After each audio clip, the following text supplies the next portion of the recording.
Hello, and welcome to today's online forum, Trivializing History, how anti-Israel activists have hijacked the South African apartheid label to attack the Jewish state.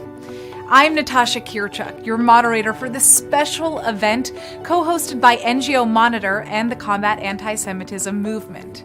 At this gathering, we're bringing together a distinguished group of diplomats, legislators, and policymakers to discuss what must be done to restore the apartheid term to its proper context and to delegitimize its use in discourse about the Israeli-Palestinian conflict. We're live on Zoom, Facebook, YouTube, and Twitter. And don't worry, because if you miss anything, you'll get a recap in your inbox. Plus, a full recording is also going to be made available on the event's website and the Combat Antisemitism movement's social media platforms. Now, recent years have seen a global rise in anti-Semitism, including campaigns questioning Israel's right to exist as a Jewish and democratic state. One such campaign appropriates the term apartheid from its historical South African context, with the goal of defaming and isolating Israel by portraying it as a racist entity. Well, in the past year alone, Human Rights Watch and Amnesty International released reports accusing Israel of apartheid, and the UN Human Rights Council established a commission of inquiry for the very same purpose. Attempts to link South Africa's past system of institutionalized racial segregation to the nuanced complexities of contemporary Israeli-Palestinian relations not only debase history, but also trivialize the unique suffering that true South African apartheid victims endured. This campaign has also fueled anti-Semitism worldwide, with events such as Israeli Apartheid Week, which incite hatred against Jewish college students all the way from Cape Town to Los Angeles. Now, many prominent world leaders from across the ideological spectrum, some of whom you're going to hear from today, have vocally condemned the campaign. They believe it's a politicized and malicious bid to single out and isolate Israel. So, let's get started with our program. Our first guest is Nicola Beer, Vice President of the European Parliament. Her responsibilities include overseeing the Special Envoy on combating religious discrimination, including anti-Semitism. She also chairs the European Parliament's Working Group on Antisemitism, and we'd like to thank you, Vice President Beer, for all of your hard work in combating antisemitism in Germany and the EU. Take it away.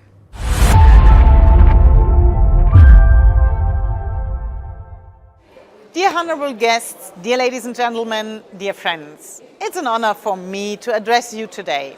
As a Vice President of European Parliament and Special Envoy on combating religious discrimination, one of my highest priorities is to combat anti-Semitism and foster Jewish life around Europe to protect the roots of our continent, which are based on Jewish-Christian tradition. It is impossible to imagine Europe nowadays without those roots being present in our culture, legal framework, in our way of life. Unfortunately, anti-Semitic narratives and disinformation are on the rise again. First, the COVID-19 pandemic, and now Putin's brutal war in Ukraine.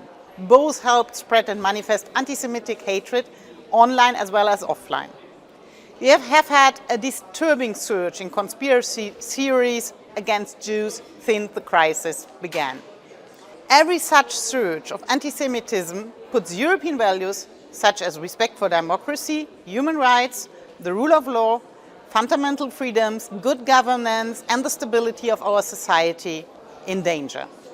Therefore, I condemn the claims made by some organizations that Israel has established an apartheid regime. Yes, you heard me correctly. They describe the state of Israel with a term that was used for the strict racial segregation and significant discrimination in an African state.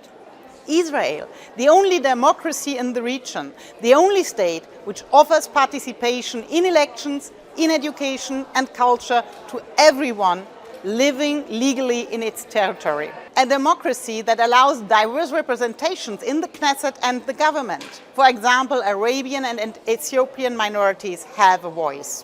Which other country in the region is equally progressive?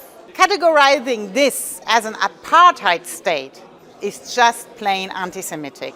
In my opinion, such categorization counters any progress made in the region concerning the peace process. Instead, it deepens the rifts and fuels anti-Semitism around the world. Instead of blanket accusations, we need more efforts to build bridges. Since March, we have been waiting for an official response by European Commission how to react and how to handle this new surge of anti-Semitism. You see, sometimes parliaments are quicker to react than public administrations. However, let us be pragmatic. We must continue building bridges in the region for the good of all stakeholders and especially to safeguard Israel's regional safety. The Abraham Accords are a significant step in the right direction, yielding the first results. This symbolizes hope. Hope that one day Israelis and Arabs can peacefully live together in the region. I'm convinced that the European Union, with its history as a peace project, with its experience to overcome hate and mistrust, must take a more decisive role in advancing the peace process. I want the European Union to change its role from spectator to a proactive actor. First, the relationship Israel and European Union can be strengthened through more common projects. For example, in the field of energy, fintech, security, sciences. Second, the Abraham Accords have the potential to be the game changer in the region. European Union should engage actively to make it happen. The fact that caucuses of parliamentarians are being founded under the umbrella of the Abraham Accords in the region and beyond, such as in the United States, to build a network of supporters amplifies its impact. This can help stabilize the situation even beyond government changes and setbacks. That is why my colleagues and I, with European Parliament's President's support, are taking the initiative to set up such a caucus in the European Parliament. A cross-committee body which works with parliamentarians and representatives in the region on specific projects. For example, in education, to provide good school books without hatred, without anti-Semitism. For this reason, I want to encourage all of you.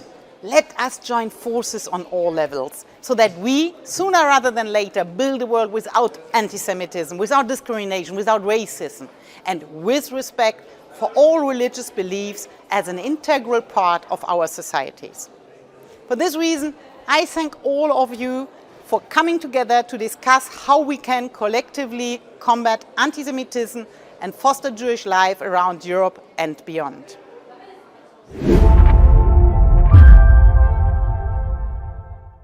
Thank you, Vice President Bear, for being such an inspiration to us all. We thank you and commend you for all of your work within the European Union. Your dedication to defending the Jewish people and to combating anti-Semitism in all of its shapes and forms, including in the false charge of apartheid, is greatly appreciated. All right, we'll now be turning it over to Mr. Alan Shatter. He's the former Minister for Justice, Equality and Defence of the Republic of Ireland and former chairperson of the Irish Parliament's Foreign Affairs Committee. Mr. Shatter is the founder of the Ireland-Israel Parliamentary Friendship Group, and he's acted as its chairperson for many years now. Mr. Shatter is also currently a voluntary chairperson of Magen David Adom of Ireland and has proposed motions in the Dale on the Plate of Soviet Jewry. We applaud you, Mr. Shatter, for your dedication to the Jewish people.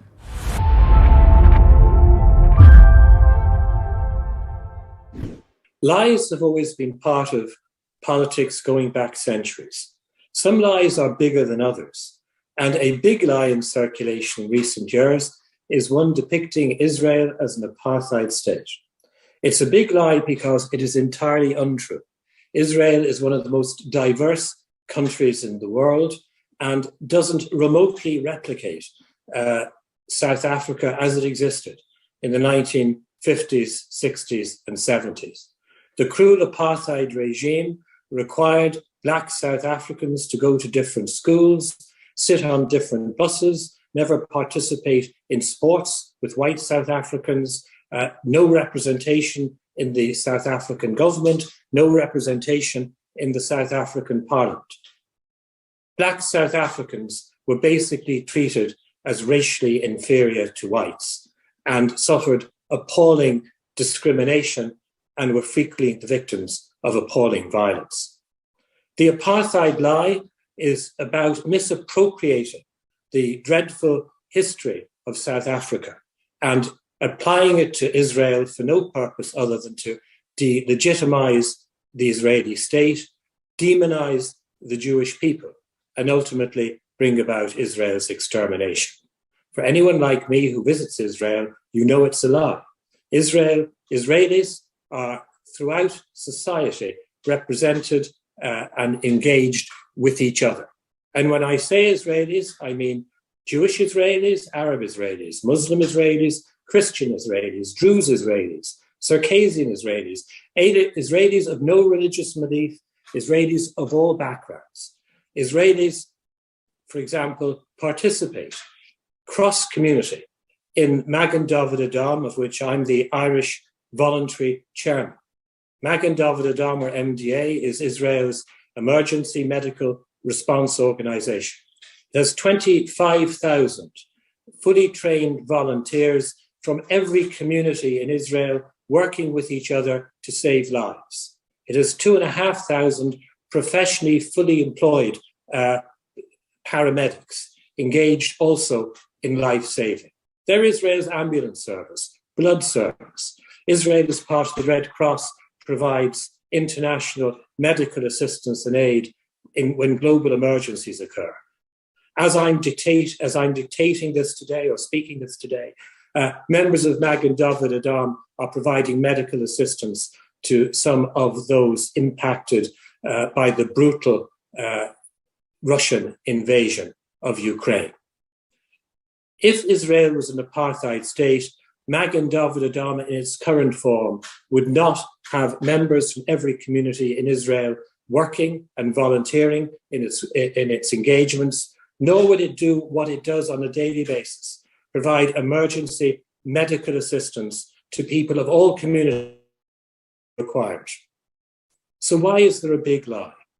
The big lie derives from those engaged in politics who effectively seek to demonize Israel because of the tragically ongoing Israeli-Palestinian conflict.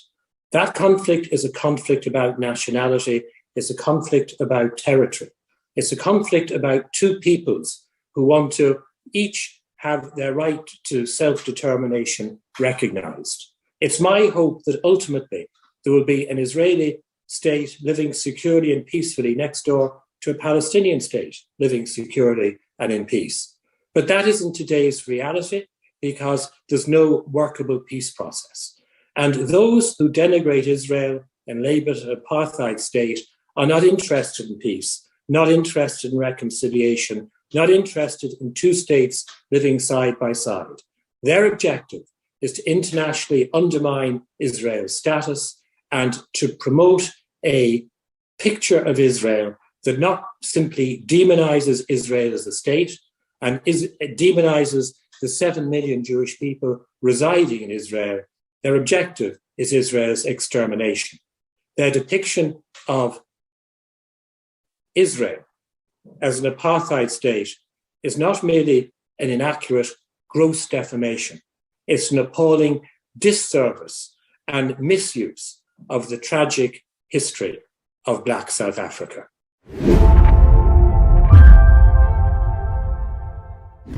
Thank you so much, Mr. Shatter, for your unwavering friendship and for denouncing the apartheid narrative leveraged against Israel. We're now honored to be able to hear from Mr. Jiří Kozák, Deputy Minister of Foreign Affairs to the Czech Republic. When Amnesty International's deplorable report came out condemning Israel, Deputy Minister Kozák immediately issued a forceful rejection, pushing back against Amnesty's lies.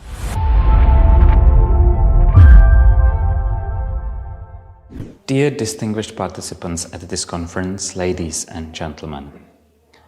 Anyone familiar with life in Israel will know that it is a functioning democracy, far from being an apartheid state. Israel's Arab citizens enjoy equal rights, including voting in the national elections, being elected to parliament, serving in government, including in the ruling coalition, and as Supreme Court judges. For Czechia, it is unacceptable to associate current events in the State of Israel with the situation of apartheid in South Africa. We consider this both a misunderstanding of completely different historical and political context and an open anti-Semitism that needs to be combated. The suffering of innocent South Africans living under the apartheid regime was unique, and the attempts to apply the same label to Israel trivializes that history and is totally unacceptable. Czechia has been a leading voice within the European Union in strengthening the ties between the EU and the Jewish state. The apartheid label seeks to undermine our shared values and interests, denying the Jewish state, their Jewish people, their right to self-determination, for example by claiming that the existence of a state of Israel is a racist endeavor, is a violation of the working definition of anti-Semitism adopted by the International Holocaust Remembrance Alliance.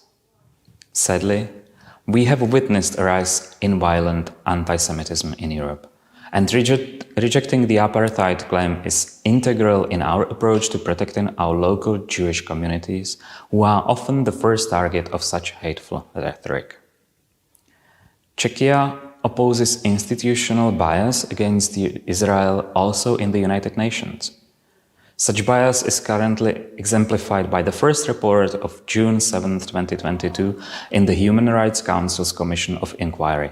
We fear that such initiatives are designed to facilitate investigations of Israelis by the International Criminal Court. Czechia is committed to preventing and combating anti-Semitism on all fronts. Right now, we are working on the Czech national strategy for combating anti-Semitism. As part of our upcoming presidency of the Council of the European Union in the second half of this year, we are organizing a follow-up international conference to the Terezin Declaration endorsed by 47 countries during our first EU presidency in 2009. We believe that education is a key to combating anti-Semitism. Therefore, we founded a state-subsidized institution called Memorial of Silence. The institution will commemorate the victims of the Holocaust and will serve as a Holocaust education center for people of all ages. The institution will also focus on comparison of the experiences from the past with current signs of xenophobia and anti-Semitism. We believe that the future of the region lies in the Abraham Accords and increased normalization between Israel and the Arab world. We are committed to a directly negotiated two-state solution of the Israeli-Palestinian conflict and support an initiative that would lead to a just and lasting peace between Israelis and Palestinians. We believe in a course where bridges are built and gaps are narrowed. There is no place for an apartheid label in our views. Like any country, Israel is not perfect and can be legitimately criticized for its actions. But claims of apartheid are not about questioning specific policies, but challenging the idea of the Jewish state as such. The future of coexistence between Israelis and Palestinians is in the hands of both sides. They need to show goodwill for their coexistence while demonstrating humility and understanding for each other's aspirations. Thank you, and I wish you to have a fruitful discussion.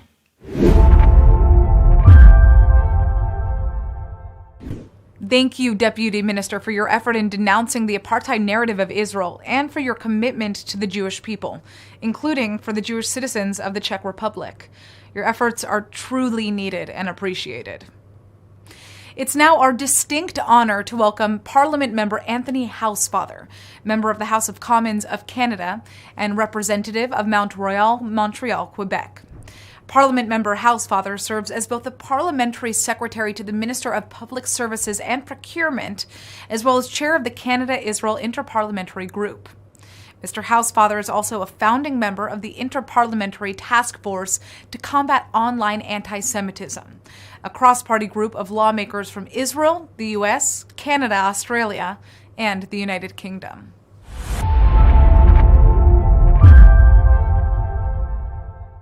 Hello everyone, my name is Anthony Housefather and I'm a member of the Canadian Parliament. It has never been more important that elected officials from across the world speak out against attempts to delegitimize the State of Israel, particularly as these attempts are increasingly brought into the mainstream by organizations, including the UN Human Rights Council. The characterization of Israel as an apartheid state is both wrong and offensive. It is also a particularly dangerous label. This pernicious campaign undermines the very nature of the country by arguing that Israel is inherently criminal and therefore illegitimate. It is critical that we expose this libel for what it is, legally, historically, and factually baseless. First of all, the indigenous relationship of the Jewish people to the Israeli territory must not be discounted, particularly as those who seek to delegitimize Israel continuously deride it as a settler colonial project. There has been a persistent Jewish presence in the land of Israel for 3,500 years, and the Jews' return to Israel is just that, a return, not an attempt at colonization. The use of white settler colonial terminology in relation to Israel and to Zionism inaccurately ties the national aspirations of an indigenous group within its historical territory to the historical colonial projects of European countries. There is no such link. The allegation that Israel is guilty of apartheid also ignores the reality on the ground. Arab citizens of Israel enjoy rights equal to Jewish Israelis. Arab citizens of Israel make up a large percentage of the country's pharmacists, doctors, and entrepreneurs. Arabs serve in parliament, the judiciary, and the consular corps. While there is certainly evidence that Arab communities in Israel deserve greater support from the state, there is no apartheid in Israel.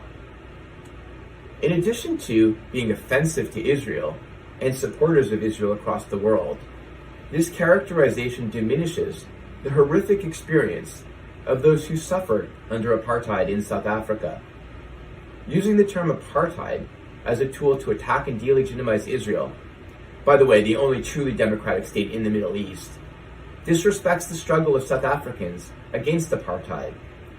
By denying these fundamental facts, influential organizations like Amnesty International and the UN Human Rights Council have used their legitimacy and reputations to market their false advertising to people of goodwill all over the world who stand against crimes against humanity and human rights abuses.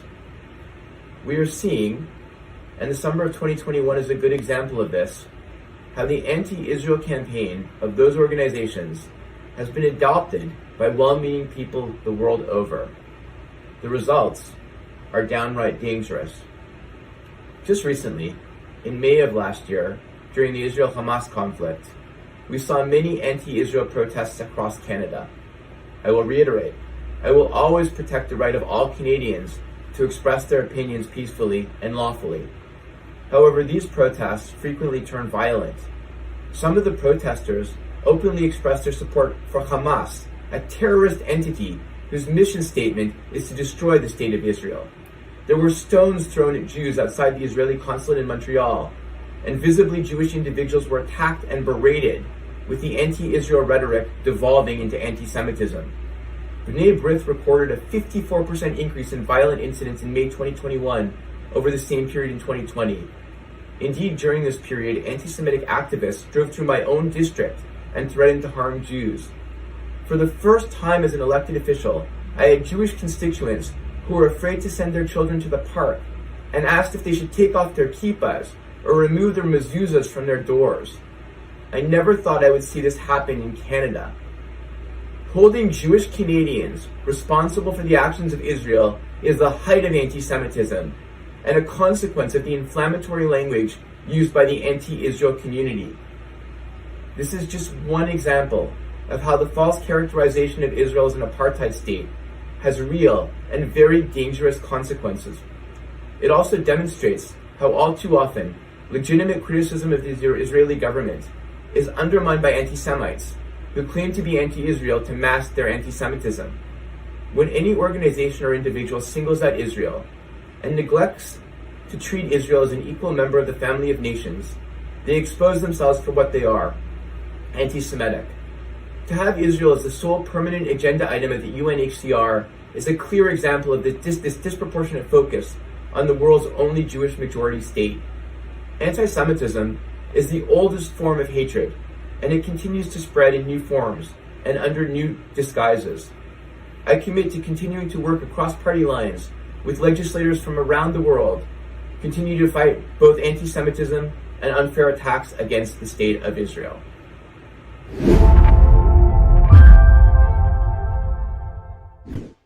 As Parliament member Housefather has so eloquently proven to us, the apartheid narrative, which contributes to anti-Israel rhetoric, does evolve into anti-Semitism. We thank you, Parliament member Housefather, for your words and for your work in combating anti-Semitism both in Canada and across party and country lines. Next, we're going to speak with Vice President of the French Senate, Roger Carucci, who's represented the Haute-Seine district since 2011. Senator Carucci, welcome.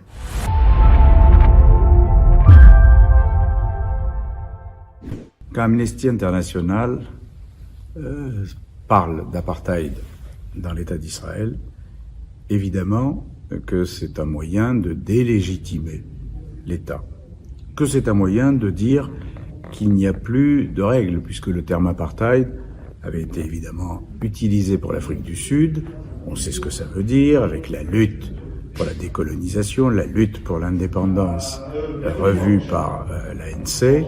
Et dans ces conditions, on sait très bien que c'était un moyen de délégitimer le régime blanc d'Afrique du Sud par rapport à l'ensemble de la population noire. Mais ça veut dire quoi pour Israël? Ça veut dire que l'État israélien, le gouvernement israélien, traite la population arabe d'Israël ou des territoires de la même manière que le régime blanc d'Afrique du Sud traitait la population noire qui était dans des townships. Bien entendu, personne n'y croit. L'État d'Israël est pratiquement le seul État du Moyen-Orient à être un État démocratique, où il y a des élections. D'ailleurs, un ministre dans l'actuelle coalition vient d'un parti arabe et est dans la coalition. Il y a des députés arabes à la Knesset. Il y a évidemment des chefs militaires, des professeurs d'université arabes un peu partout dans le pays. Par conséquent, la notion d'apartheid n'a pas de sens. Il est évident que la manière dont le gouvernement israélien et l'État israélien traitent la population arabe d'Israël n'a strictement rien à voir avec la manière dont le régime raciste d'Afrique du Sud traitait la population noire.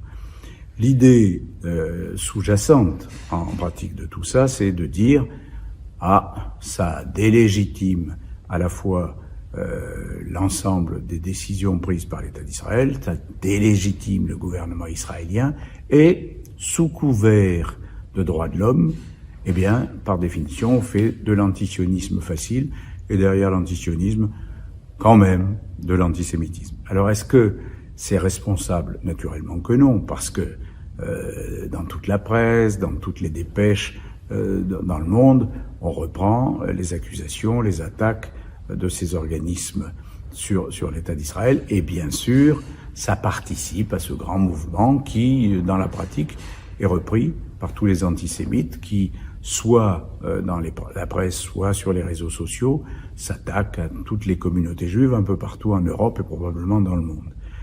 Est-ce que des attaques de ce genre ont quelque part une résonance pouvant conduire à des actes antisémites? Bien sûr que oui. Bien sûr que oui, parce que il suffit de dire que c'est de l'apartheid et un peu partout dans le monde, un certain nombre de musulmans peuvent se dire c'est une juste cause que de lutter quelque part contre l'État d'Israël, peut-être indirectement contre les Juifs dans notre pays. Et donc forcément, cette volonté de parler d'apartheid, eh bien, ça contribue à un climat antisémite en Europe et partout dans le monde. Donc, d'une part, il faut évidemment nier toute politique d'apartheid, nier ce réflexe raciste qu'aurait le gouvernement israélien par rapport aux populations arabes, et d'autre part, vérifier, lutter un peu partout dans le monde contre les actes antisémites, qu'ils soient d'ailleurs directement liés à ces attaques ou à d'autres. Mais on sent bien qu'il y a une difficulté au moment où Israël, avec les accords que l'État israélien passe avec le Maroc, avec les Émirats, comme il en a passé dans le passé avec l'Égypte ou avec la Jordanie, évidemment que les accords d'Abraham, ça gêne. clairement ça gêne, parce que ça donne le sentiment que l'État d'Israël parle, négocie, discute, traite avec des États arabes de manière tout à fait classique, normale, et avec de vrais accords économiques, politiques, militaires, voilà. Donc, il faut un peu saper cette vision des accords d'Abraham, saper les tentatives actuelles du gouvernement israélien de s'ouvrir et de faire en sorte qu'il y ait évidemment une place pour Israël dans la scène mondiale. Je considère que c'est évidemment extrêmement coupable de faire ça, parce que tout le monde a intérêt à un rapprochement entre Israël et les États arabes, tout le monde a intérêt à ce que les choses puissent se discuter, sauf peut-être des petits groupes qui ont un intérêt particulier à ce que ça ne se fasse pas, et qui ont intérêt à parler d'apartheid, à faire de l'antisionisme, etc. Mais tout ça est extrêmement provocateur. Et en tout cas, clairement, en France, on a décidé de ne pas tenir compte de ces accusations, de ne pas les considérer comme valides, et à partir de là, de lutter contre la désinformation liée à cela. D'où le fait qu'il y a beaucoup d'expositions, beaucoup de débats, beaucoup de colloques sur la politique israélienne, non seulement en Israël, mais par rapport aux États arabes. Nous avons fait ici au Sénat un colloque sur les accords d'Abraham. Il y en aura d'autres, et je souhaite très vivement que dans le monde entier, ce type d'action neutralise ces accusations sans fondement sur une politique d'apartheid en Israël.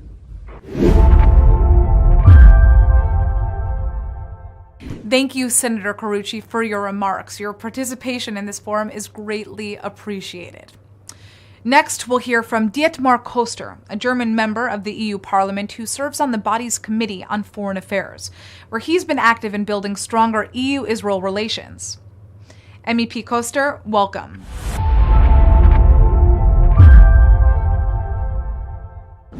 Thank you for allowing me to address you today. The fight against anti-Semitism has always been at the top of my political agenda. I have dedicated myself to bringing Israel and its people closer to the European Union and consolidating EU support for the State of Israel, which is the only democracy in the Middle East. I see it as a European responsibility to support you on your mission of building a safe and peaceful country. And we need to work outside of Israel as well, starting in Europe, where anti-Semitism has been increasing steadily again. We cannot accept anti-Semitism anywhere, and it is clearly wrong to describe Israel as an apartheid state.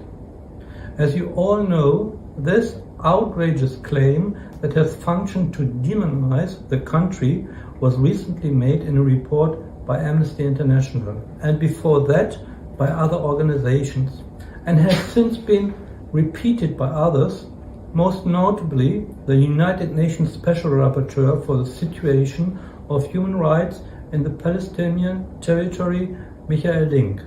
His sentiments have echoed through the entire UN.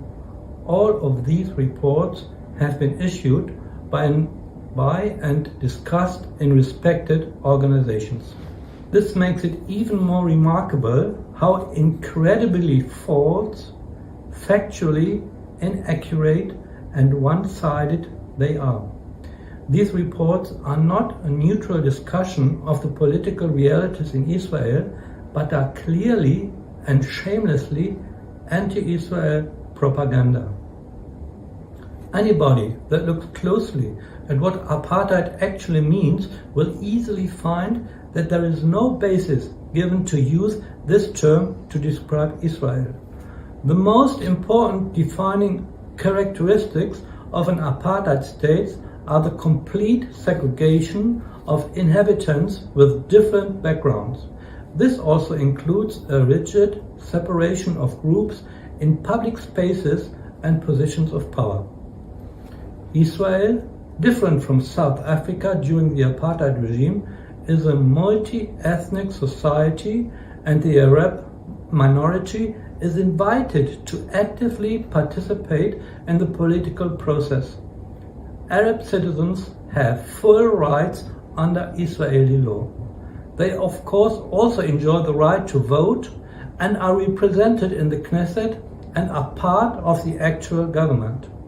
Israeli Arabs attend the same schools and universities as everyone else and can pursue the same careers as every other citizen of Israel.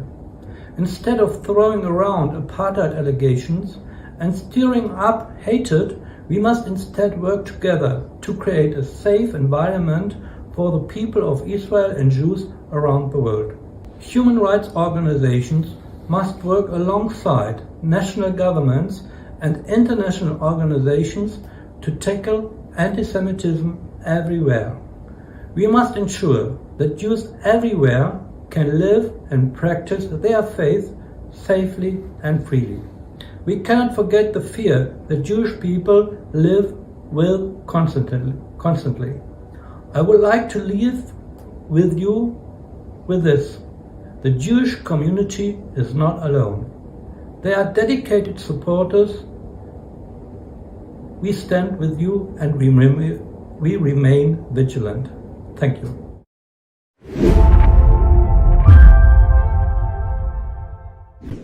Thank you, Member of Parliament Koster, for those meaningful words, as well as your advocacy against anti-Semitism and your belief in the critical importance of EU-Israel relations. We now have the privilege of being joined by another member of the EU Parliament's Committee on Foreign Affairs, Parliament member David Lega of Sweden, who's also sought to forge tighter ties between Europe and Israel. Member of Parliament Lega, thank you so much for being here.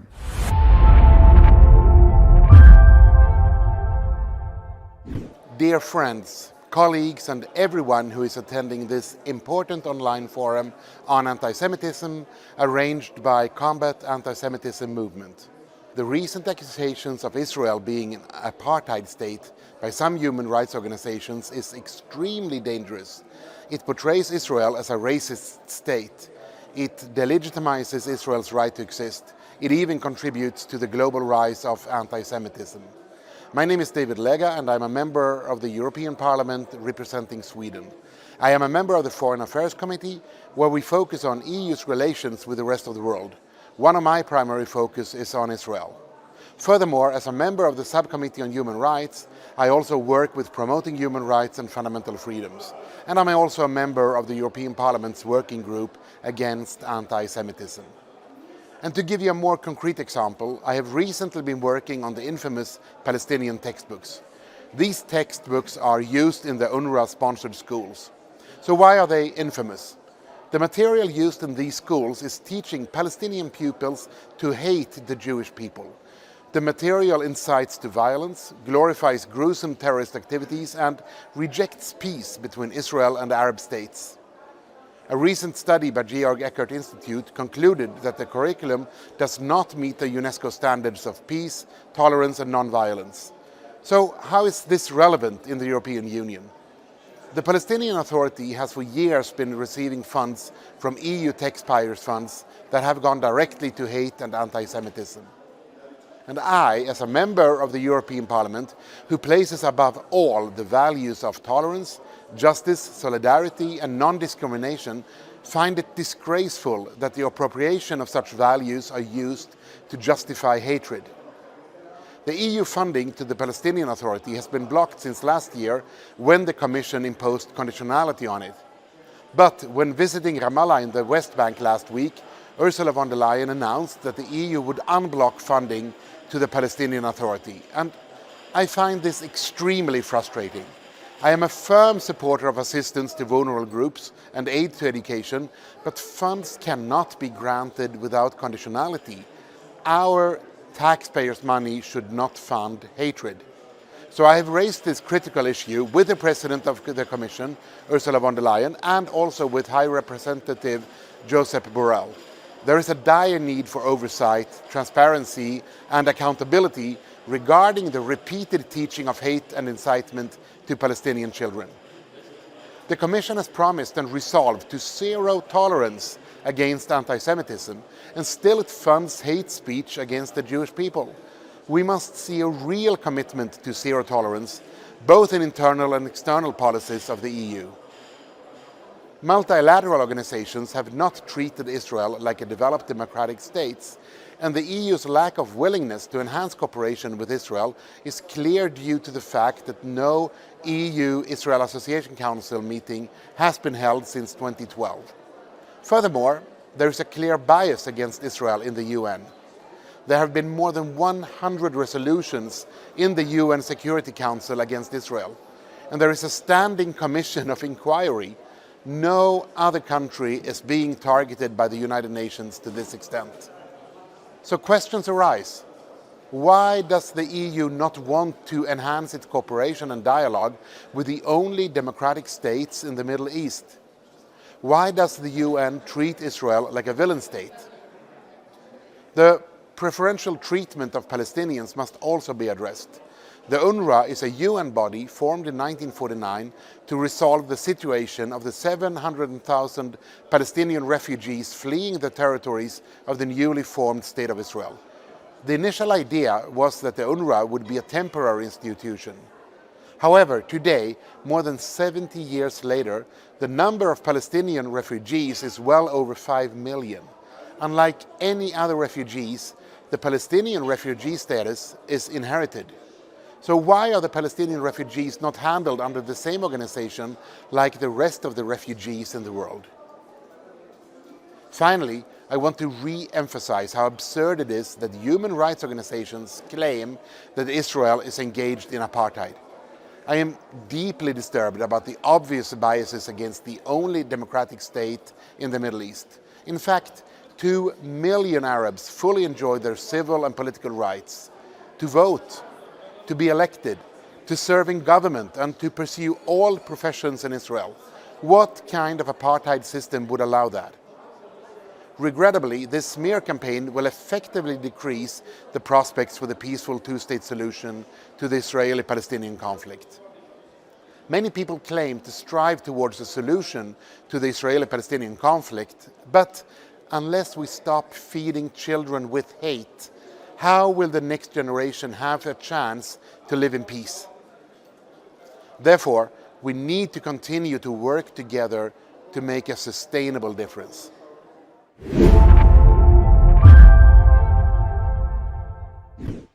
Thank you, Parliament Member Lega, for your remarks and the role that you play in bringing Europe and Israel closer together.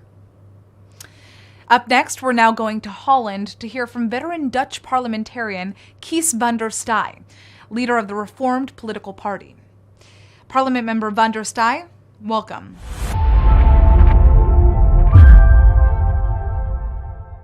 Dear friends of Israel and of the Jewish people, apartheid is probably one of the most well-known words of the Dutch language. And for me, as a Dutch politician, it's an uncomfortable truth. Because we all know that apartheid is an electrically charged concept, referring to the shameful, controversial system that existed in South Africa from 1948 until 1994. The term apartheid was catapulted into history in 1948 when the Afrikaanse Nationale Partij used it in its meaning of segregation on the basis of race. And since then, a system of segregation was indeed installed, maintained, until it was terminated after broad pressure from the international community. So, apartheid, it was clear, it was generally rejected. Apartheid is wrong. However, since the 1990s, the concept of apartheid was not only used for South Africa, but increasingly used for other purposes, such as the suppression of Afro-Americans in the US. And it became a useful label for many different groups that feel discriminated to put their issue on the international agenda. And when you said apartheid, it was clear without argumentation that it's wrong, false. One would think that this often superficial, far-fetched use of the concept of apartheid leads to an erosion of its original painful meaning. But even if this is the case in a psychological or social sense, this is certainly not the case from an international legal perspective. And that's exactly why using the term against Israel is so dangerous. The Statute of Rome still refers to the crime of apartheid as, and I quote, inhuman acts committed in the context of an institutionalized regime of systematic oppression and domination by one racial group over any other racial group or groups, and committed with the intention of maintaining that regime. End of quote. This very reality, the combination of quick and easy usage, but legal severity, is precisely why it's so wrong, painful and shameful to apply it intentionally and hatefully to the Israeli-Palestinian conflict. And that UN bodies and international human rights organizations take the lead. Unbelievable. Even at the beginning of this year, a fellow parliamentarian asked our Minister of Foreign Affairs rather aggressive questions about the Amnesty report on Israel's apartheid against Palestinians. And she asked which effective measures our government would take to end this, and went on to refer to Israel as an apartheidsbewind, apartheid regime. I was relieved to read in the official response that our minister does not agree with organizations labeling the Israeli-Palestinian situation as apartheid. And our minister criticized their research methodology and far-reaching conclusions. And in fact, he stressed that Israel is a pluralistic, democratic state with the rule of law and a powerful representation mirroring all communities and ethnicities within the Israeli society. So it's wrong, it's not helpful, it's only giving polarization and making accusations without ground. And for all those reasons, my party and I personally strongly believe that organizations should stop using disqualifications. Not only because it indeed trivializes history, but also because it violates the present. It is not rooted in reality and it insults Israel. And therefore we will continue to urge our government to speak out against this blatant hypocrisy. And we will urge our government to vote more often against the biased and one-sided UN resolutions against Israel. And we will continue to urge our government to strengthen its ties and positive cooperation with Israel and the Jewish people. Let me conclude. For all those reasons, I ask you all to stand with Israel against the apartheid claim. Thank you very much and all the best.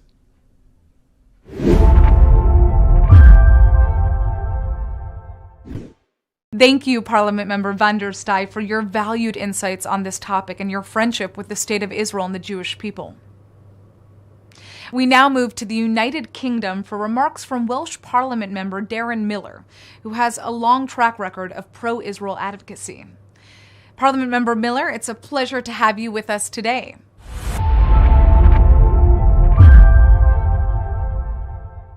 Shalom and greetings from Wales. Today, I'm proud to be standing with Israel and against anti-Semitism. You know, using the word apartheid and associating it with the State of Israel is wrong and it's dangerous.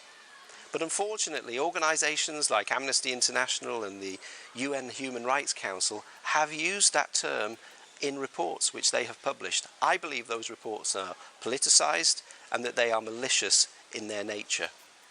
You know, using the word apartheid to describe the Israeli state simply trivialises the awful human suffering that millions of people experienced at the hands of the apartheid regimes in South Africa.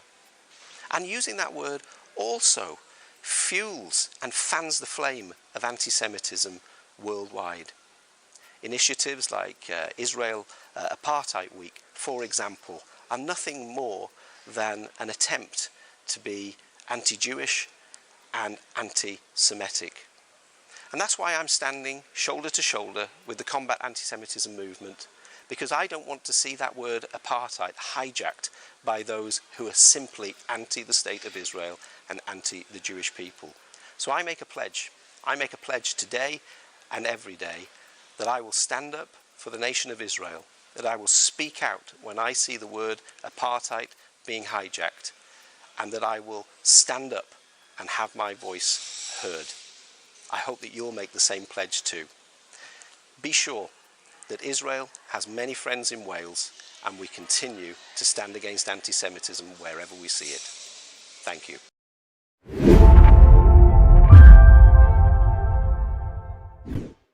Thank you, Parliament Member Miller, for those resounding sentiments and your passion for forging friendly bonds between Wales and the State of Israel. Up next, returning to the Netherlands, we're going to speak with Dutch EU Parliament member Bert-Jan Roesen, who serves as vice chair of the body's delegation for relations with Israel. Parliament member Roesen, welcome to our program.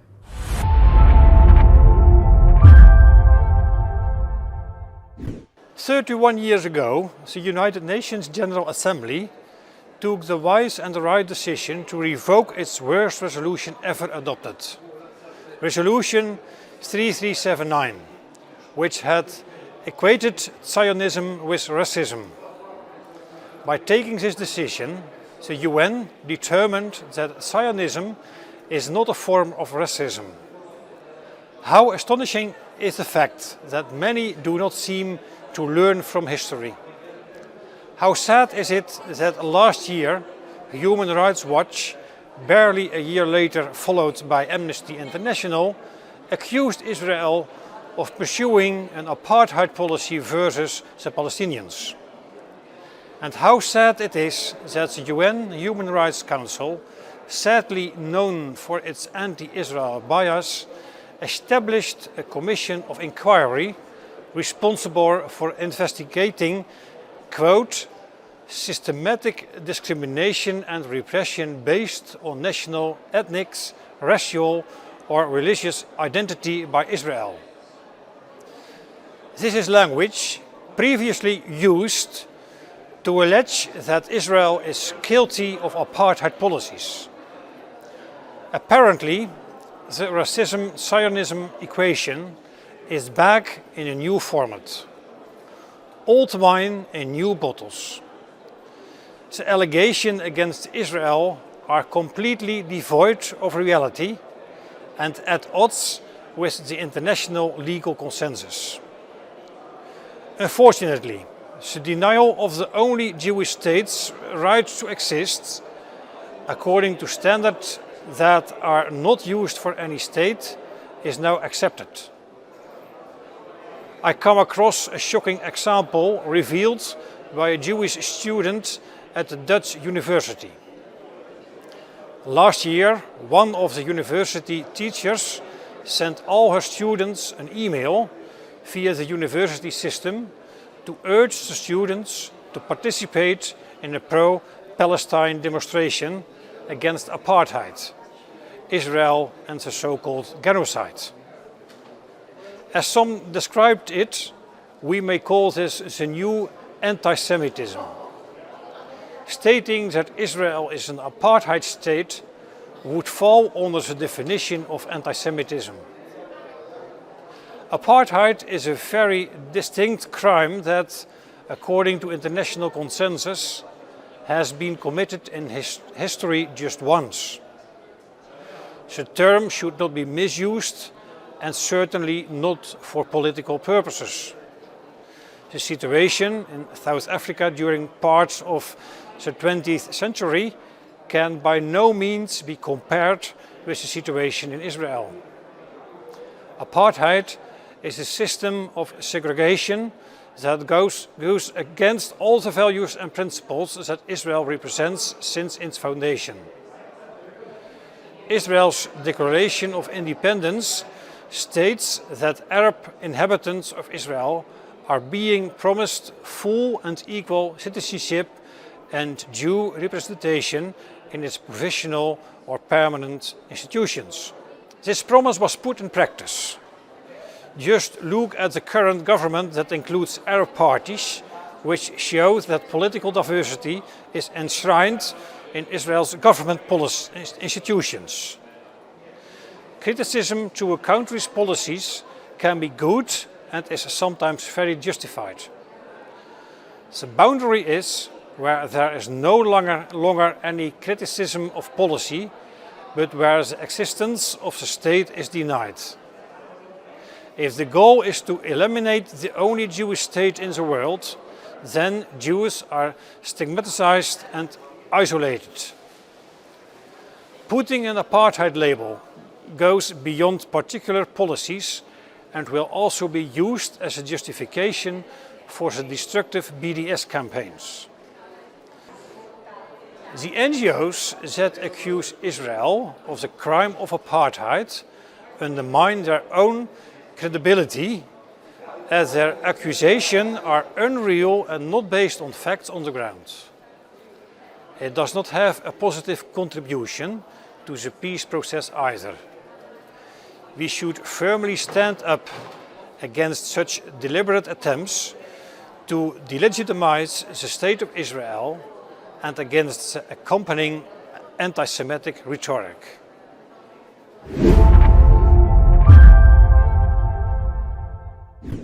Thank you, Parliament Member Rusin, for your comments and for your work to fortify Europe-Israel ties. Turning now to the United States, we go to Washington, D.C. for remarks from Congressman Henry Cuellar. Representing the 28th Congressional District of Texas, Congressman Cuellar has long been a leading voice in decrying anti-Semitism and pushing back against attempts to delegitimize Israel. Congressman Cuellar, take it away.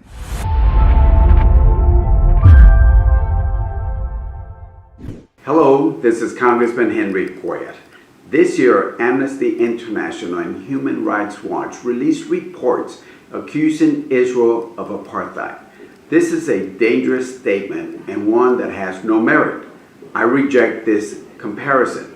Israel is a free, democratic state, a state that has government formed by coalitions of opposing parties representing many demographics.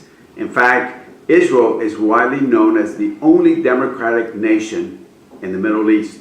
Attempts to link South Africa's past system of institutionalized racial segregation to the nuanced complexity of contemporary Israeli-Palestinian relations debase history and trivializes the unique suffering true South African apartheid victims endured for so many years. The United States values a strong relationship with the State of Israel. I'm proud to work with leaders here in Congress and across the world to improve all lives in Israel, Jewish lives, Arab lives, and Druze lives. However, we must also acknowledge the dangerous effects of falsified name-calling. Globally, the Jewish community has been targeted by many acts against them. In fact, the Jewish Agency and the World Zionist Organization, they estimate that in 2021 was the worst year in decades for the anti-Semitism across the world. Within the United States, New York saw a 100% increase in 503 anti-Semitic incidents in 2021. I'm saddened by this unacceptable behavior. We should not have that now. I'm also worried about the safety of my Jewish friends, but I'm also comforted by the fact that Congress, we here in Congress, we continue supporting the Jewish state by any means necessary. I'm a proud supporter of the democratic, inclusive Jewish state of Israel. Thank you, and God bless you all.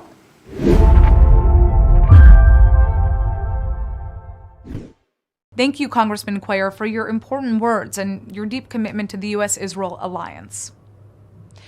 It's now our honor and privilege to turn our attention to Baroness Ruth Deitch, member of the House of Lords of the United Kingdom. The Baroness has previously served as the director of JNF UK. She's a patron of UK Lawyers for Israel, and she's spoken up on behalf of Israel and on the dangers of anti-Semitism in the House of Lords on many occasions. Baroness Deitch, welcome.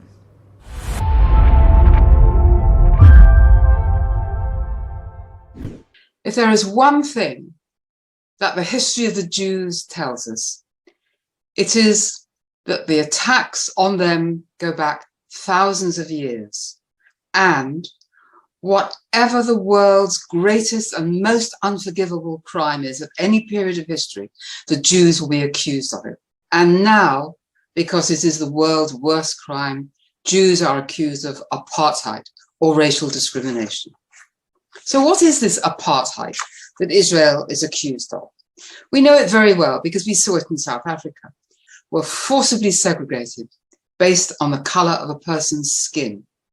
The police, the government, the judicial system, hospitals, civil service, transport and education in South Africa were all organized along strict rules of black and white and categories in between.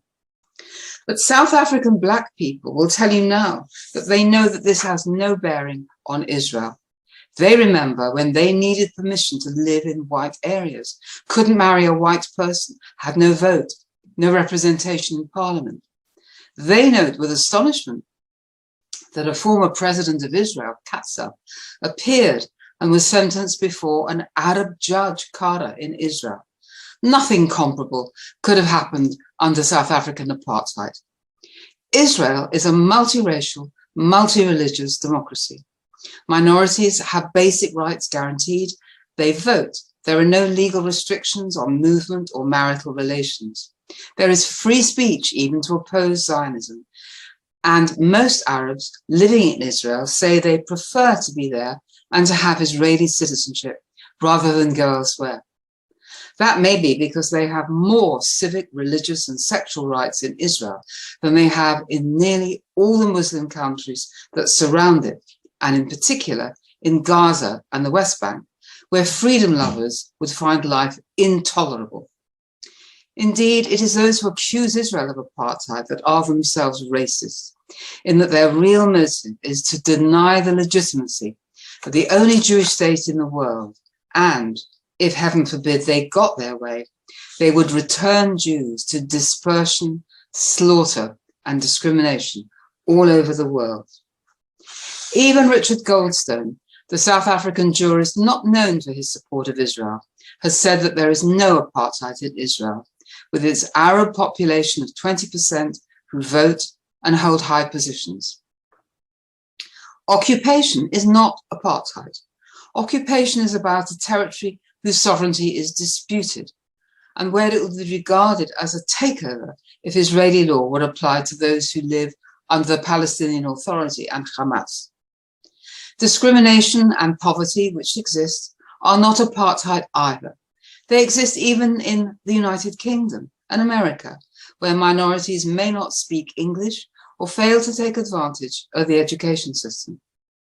The right of return to Israel is not dissimilar from the immigration laws of many countries, every one of which claims to control immigration and nationality by some sort of test relating to a bond with the land. The root of this calumny lies in the perverted 1975 Zionism is Racism United Nations resolution, which has been resurrected at every Durban conference since, in order to distract attention from the appalling records of the countries that support it. The time has come when the UN is more of a danger than a benefit to the world. Israel is accused of being a Jewish state, as if that was a crime in itself. But how many Muslim states are there?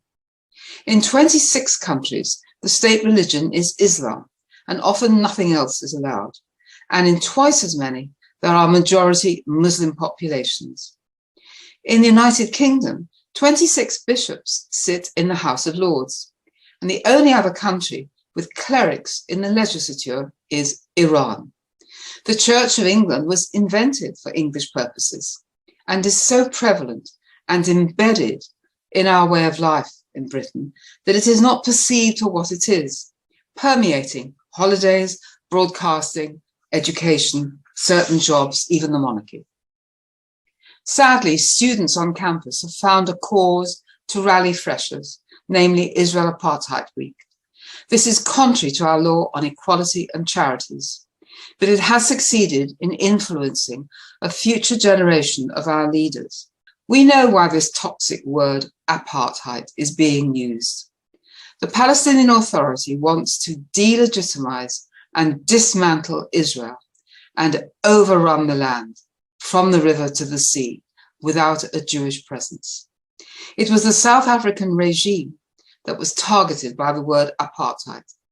But in the case of Israel, those who use it want the end of the state itself. Jews must fight and fight again for a tiny piece of territory, Israel, where they can live as Jews, free from persecution, and provide a haven for Jews who are persecuted in the rest of the world or who want to come home.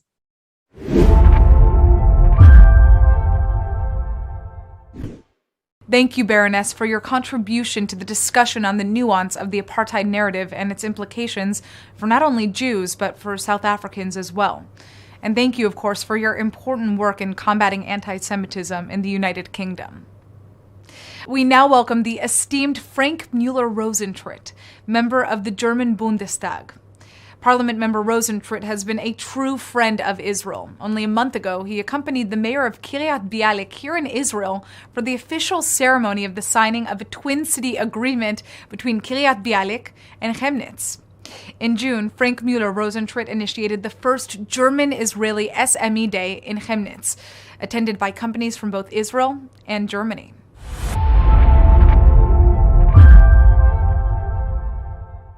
Hello and shalom from the German Bundestag, here live from Berlin.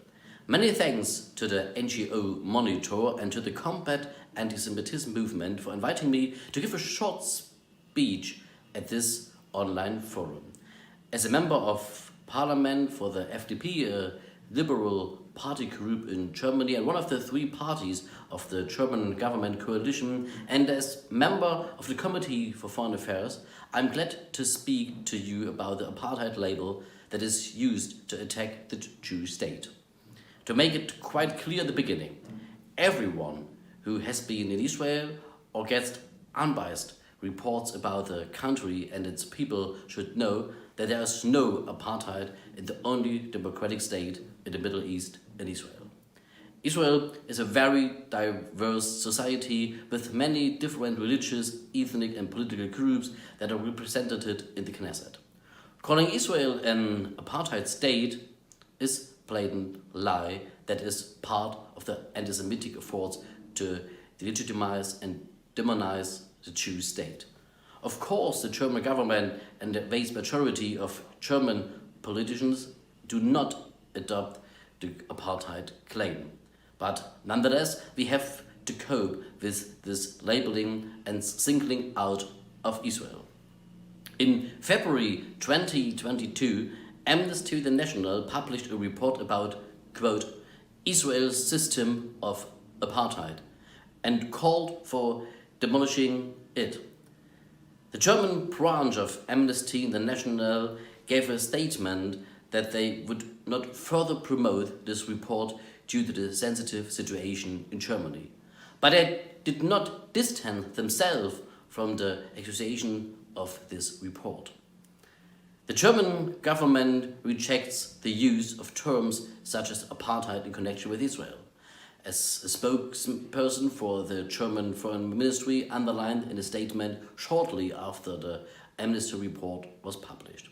This month, the Commission of Inquiry of the United Nations Human Rights Council released a report condemning the Jewish state. The Commission Chair Nevi Pillai is bluntly using the term apartheid.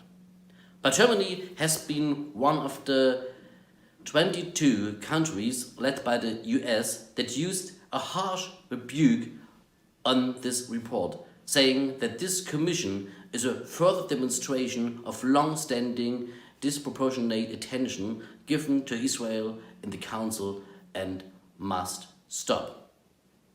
In our coalition agreement, the FDP, together with the SPD and the Green Party, vote to block anti-Semitic attempts to condemn Israel also at the UN. And I was personally one of the guy who was in process of negotiation this contract. And in a resolution against BDS that has been adopted by the German Bundestag in 2019, we pledged that Germany will strongly oppose efforts to defame Jews or the question the Jewish and democratic state of Israel right to exist or right to self-defense. I will further work to ensure that this is Germany or that is German policy and Staatsräson. And I'm happy that there are so many who are working against the apartheid label in Israel, Germany and other countries and at the UN. Thank you very much.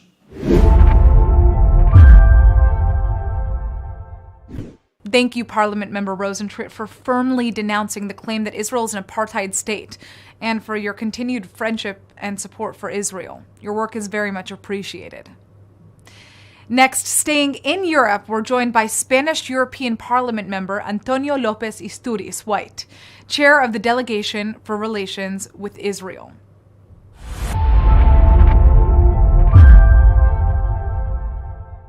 It is a shame that in this day and age, historical revisionism and anti-Semitic claims still exist. Too many people and organizations wrongly accuse Israel of practicing an apartheid regime. The comparison is not only inaccurate, indeed it has been rejected by those with any understanding of the old apartheid system. Israel is a multiracial and multicolored society, and the Arab minority participates in the political process. Incitement to racism and discrimination on the basis of race or religion is a criminal offense. The comparison is also morally wrong. It usually seeks to legitimize Israel itself. Sadly, too many people still believe that Israel does not have the right to exist. The truth is that Israel is a stable and prosperous democracy, home to more than 9 million people whose fundamental rights are protected by the rule of law.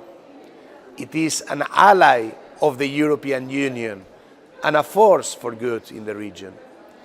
The apartheid comparison also reflects the deep hypocrisy and double standards applied to Israel.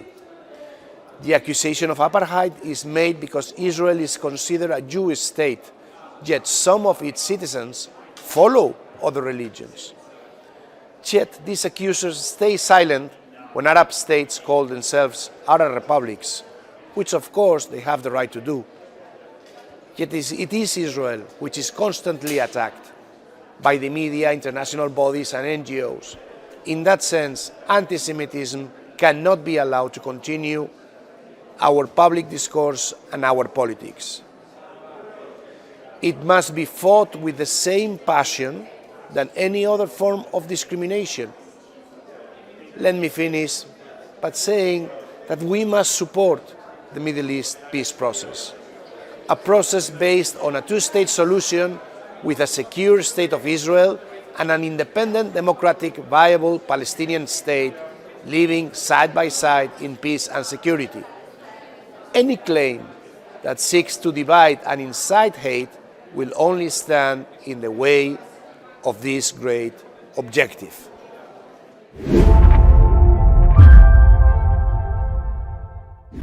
Thank you, Parliament Member López Istúriz White, for your thoughts on this issue and your steadfast support for Israel.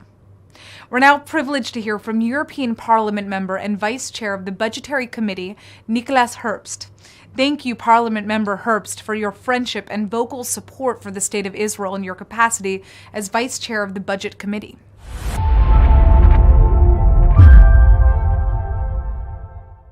Amnesty International is calling Israel an apartheid regime because of the situation of Palestinians in Israel. And I think this is really misleading, this is unfair, but unfortunately other foundations, other organizations are following this example, and we have to say stop, because this is absolutely misleading. It's just not true. As we know, Israel is the only functioning democracy in the Middle East. You have freedom of speech, freedom of press, separation of powers. You have very far-going citizen rights for everybody, including Muslims and Arab Israelis. So this is just not true. And I think a lot of political prisoners during the apartheid regime in South Africa, they would have loved to live like Palestinians in Israel. Of course, things can get better. That's the case in every democracy, and it's up to the political discussion and the political institutions to find better ways. But calling Israel an apartheid regime is not only untrue and unfair, it's also bad in terms of social cohesion. And we shouldn't divide people. We should unite them. This is what the Israeli political institutions try to do every day. We should support them, and we should be fair. Israel is definitely not an apartheid regime.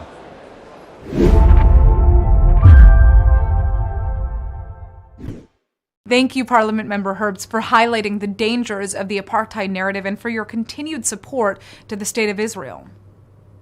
We're now honored to hear from Annika Borg, Doctor of Theology and priest in the Church of Sweden.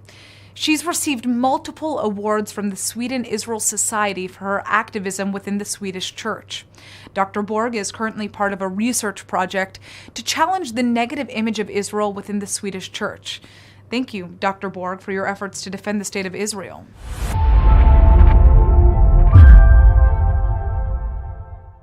The apartheid smear and the accusations against Israel have a dark history. Origins can be found during the Cold War, when the Soviet bloc, together with Islamist movements, sought to expand the concept of apartheid to demonize democratic states. The purpose of naming and blaming Israel for a pariah state was to expel the country out of the word community. The next step took place in the early 2000s, when the anti-Semitic boycott movement, BDS, Boycott, Divestment and Sanctions, was formed, and we should call it by its correct name, Kauft nicht bei Juden. The apartheid accusation against Israel is the boycott movement BDS tool for gaining support and legitimacy for a total boycott of Israel. BDS spreads anti-Semitic propaganda in which Jews, for example, are portrayed as dogs who stole the land of Israel. The allegations about apartheid are of course not true. About 20% of Israel's population is Arab. They enjoy the same rights as others. Arabic is the second official language. Everyone has the right to vote and to participate in political and social life. Talking about Israel as an apartheid state is not based on facts, but the rhetoric is used to demonize. However, the facts have not prevented the lies about Israel as an apartheid state from spreading and unfortunately growing. Most recently, the NGO Amnesty has completely lost its credibility when launching a nearly 300 pages long apartheid report that seeks to distort reality. Not totalitarian countries, such as totalitarian China or Iran, have been the subject of Amnesty's so-called investigation about apartheid, but so has democratic Israel. Today's anti-Semitic lie and myth about Jews is that Israel is an apartheid state. It is anti-Semitism in a modern form. I will now give you some examples from my immediate context, the Church of Sweden. And as I do so, please want you to remember that Israel and the Jewish community all over the world have many, many friends in the Church of Sweden and in my country, Sweden. But we also have problems with the anti-Israeli and sometimes also anti-Semitic network or cluster in the church. Persons with power and positions and groups with influence who initiates activities and spread propaganda against Israel and against Jews. The Church of Sweden is one of the world's largest evangelical Lutheran church. Seen to the members, approximately today 5.7 million members in a small country like Sweden, and until recently 7 million members. During the autumn last year, 2021, the Church Synod decided to work for an investigation of Israel as an apartheid state on the basis of the international laws on crimes against humanity. This unfortunate and horrible apartheid decision didn't occur in a vacuum. In fact, it was a culmination of decades of rhetoric and systematic political advocacy against Israel in these networks in the church, and not infrequently with an anti-Semitic bias. When Israel is criticized for being, in its very existence, a racist state, it is an expression of anti-Semitism. When parallels are drawn between Israel and Nazis' crimes against humanity, it is anti-Semitism. Once again, remember that Israel and the Jewish community all over the world have many friends in the church, and that this decision, despite its awful content, opened even more eyes in the church and in the Swedish society as a whole. These people, they do now see and understand what anti-Semitism and hatred is. Thank you for your attention. Together we keep up the important and good work for a world without anti-Semitism. We will not rest and we will never give up. Thank you. Thank you, Dr. Borg, for your dedication to fighting anti-Semitism. And as you said, the apartheid narrative is part of a modern-day form of anti-Semitism, and this rhetoric needs to be put to an end. Now, let's cross the Atlantic Ocean again to Latin America for remarks from Honduran diplomat Miguel Muñoz Valeriano, former Chief of Cooperation and Trade Affairs at the Embassy of Honduras in Israel. Mr. Muñoz, thank you for joining us today.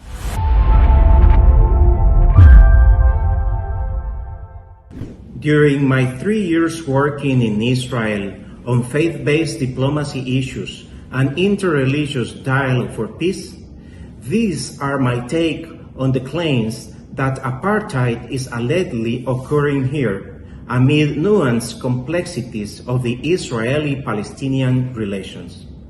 I have seen citizens being kind in the supermarket, train station, and hospital to any other citizen who asks for help without discrimination regarding their racial appearance.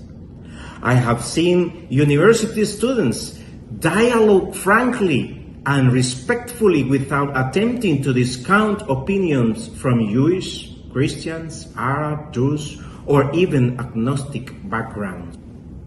I have seen public servants being respectful of their social activities and religious acts of all citizens and their colleagues. For example, police officers of Arab origin serve the community together with police officers of Jewish heritage. I have seen Arab business people in Hebron giving work to Jewish workers, and Jewish business people in Samaria giving jobs to Palestinian workers. I have seen how they all eat lunch together at the same table. I see that Israel, its leaders, and its citizens are the most interested in showing and proving what their prophet says they are: lights for the earth, repairers of the world, tikkun olam.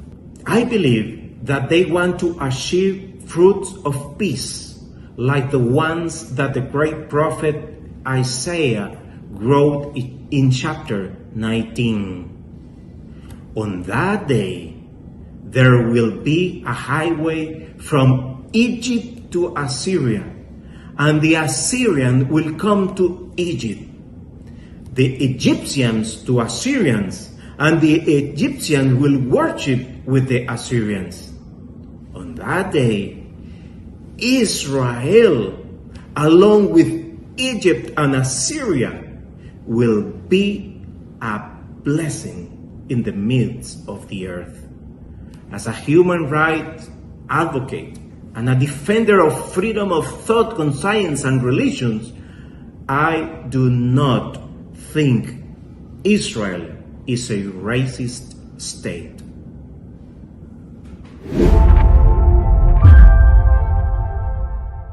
Thank you, Diplomat Munoz, for your insights and the part you played in fostering the deep friendship between Honduras and Israel. We're now privileged to welcome Mr. Michael Freilich, member of Federal Parliament in Belgium. At the forefront of combating anti-Semitism, Michael Freilich, great supporter of the State of Israel, called on the Belgian government to cancel its Durban conference attendance in 2021.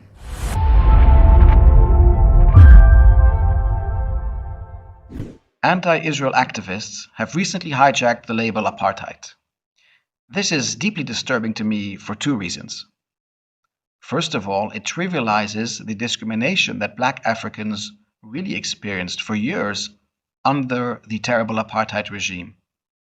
And on the other hand, it labels Israel as discriminatory, while it calls its inhabitants, both Muslims and Jews, oppressors. But as we all know, it is just the Jewish people who have, throughout our long history, been oppressed and discriminated against. Unfortunately, the same hypocrisy can also be found in our own Belgian parliament. Here too, left-wing parties under the banner of the Socialists and the Greens openly call for a boycott of the State of Israel, while on the other hand, they refuse to take the same stand against Hezbollah, for example. What these parties always forget to mention is that there is also an Arab governing party in the current Israeli government. Israel is not only the Holy Land for Jews, it is open to all other religions and faiths. Recently, I met with the Israeli Minister of Immigration and Absorption, Pnina Tamano-Shata. She's born of Ethiopian descent. And just a few weeks ago, the Israeli Minister, Isawif Frey, was in Belgium. While last year, Amir Ohana, Israel Justice Minister and poster boy of the Israeli LGBTQ movement, came to Belgium. What all of this shows is that Israel is a vibrant democracy with respect for human rights and tolerance for all. Claiming that Israel is an apartheid state is therefore absurd and shameful. Furthermore, Israel is closing peace deals with ever more Arab countries. Starting with Egypt and Jordan many years ago, Israel now also boasts a comprehensive peace agreement with the United Arab Emirates, Bahrain, Oman, Morocco, and more. In conclusion, those who label Israel as an apartheid state do not yearn for peace. On the contrary, their main motivation is loathing and jealousy. We will not let these hate mongers achieve what they want. I will keep fighting these evil forces here in the Belgian parliament and wherever I find them. Our ultimate goal is peace. That is the ultimate goal of the Jewish people, of the State of Israel, and of the many like-minded allies and friends. Shalom, salam, peace to all. Michael Freilich from the Belgian Parliament in Brussels.